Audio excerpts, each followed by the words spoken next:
Human biology runs on the genetic code found inside our DNA, but a single incorrect letter in a sequence of billions can trigger over 7,000 known monogenic diseases, and it drives complex, aggressive conditions like cancer. For decades, fixing these genetic typos at a therapeutic scale was impossible. Earlier tools like zinc finger nucleases and talons existed, but they were often too expensive, difficult to construct, or prone to missing their specific targets.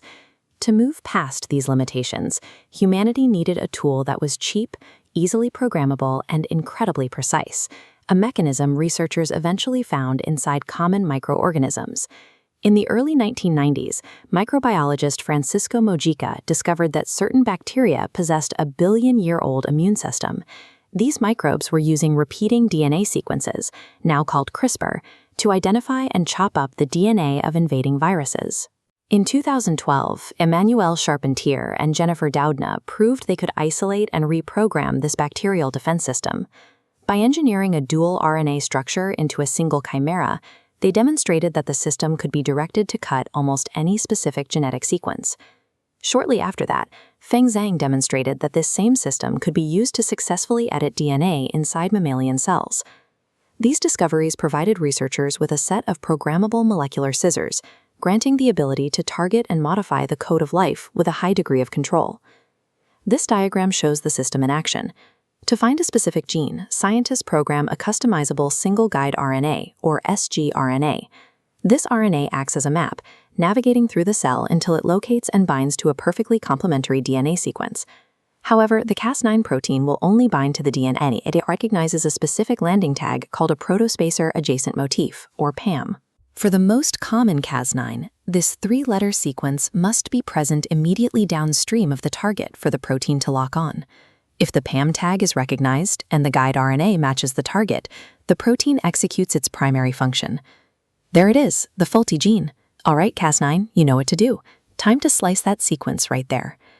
The Cas9 nuclease creates a double-stranded break directly across the DNA helix. Creating that break is only half the process. The actual genetic editing relies on how the cell attempts to repair the damage to ensure its own survival. Most cells attempt to fix the break using non-homologous end joining, or NAGJ. As this schematic shows, the cell rapidly glues the ends back together, frequently resulting in small insertions or deletions. These errors break the gene's reading frame, creating a knockout that stops a disease-causing protein from being produced. Alternatively, if scientists provide a donor DNA template during the cut, the cell can use homology-directed repair. In this pathway, the cell uses the template to flawlessly paste in a new sequence, allowing for a precise knock-in of healthy genetic material. We can also use dead versions of Cas9 that bind to DNA without cutting it.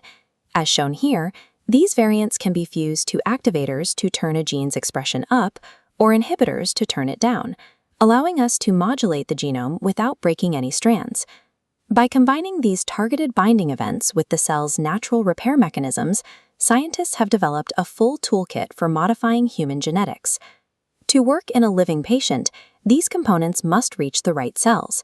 This requires delivery vehicles like viral vectors, which infect target tissues with the editing code, or lipid monoparticles, which act as chemical bubbles to transport the materials safely through the body. Many current treatments use an ex vivo approach. Doctors extract a patient's cells, perform the edits in a controlled laboratory setting, and then transfuse the modified cells back into the patient.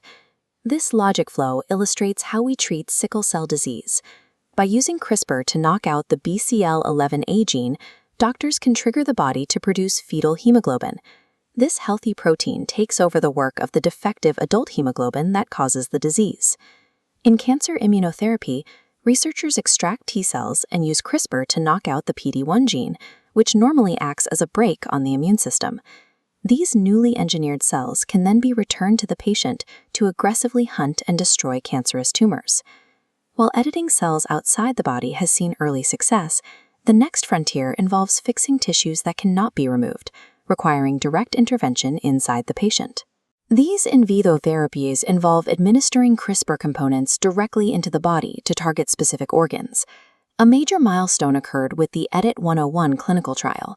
Here, CRISPR is injected into the eye to delete a specific mutation in the retina, restoring photoreceptor function and vision for patients with a rare genetic blindness. The technology continues to advance with base and prime editors.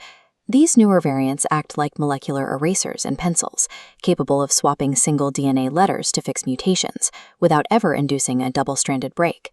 From restoring sight in clinical trials to engineering immune responses against cancer, CRISPR transitioned from a lab discovery into a functional medical tool.